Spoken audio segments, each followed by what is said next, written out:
Bismillahirrahmanirrahim. Assalamu alaikum. My name is Hassan and today we are going to embed and display Google Sheet document in Elementor WordPress. Before starting work, it's my request, please subscribe my channel. Thank you. Now back to our work. So we are in Elementor page. Now go to dashboard. On left side you see plugin. So click on add new plugin. Then in search plugin, write embed press. So this is plugin embed press we are using.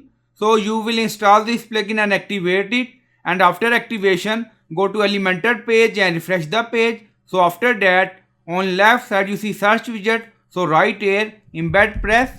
So this is widget we are using. So drag and drop here. So after that we are going to add Google Sheet link. Now you see embed link, source name default. So you can add your Google Sheet link. Now paste. So we added link. Now you see, and then you see this is the layout, and then you see style. So click on it.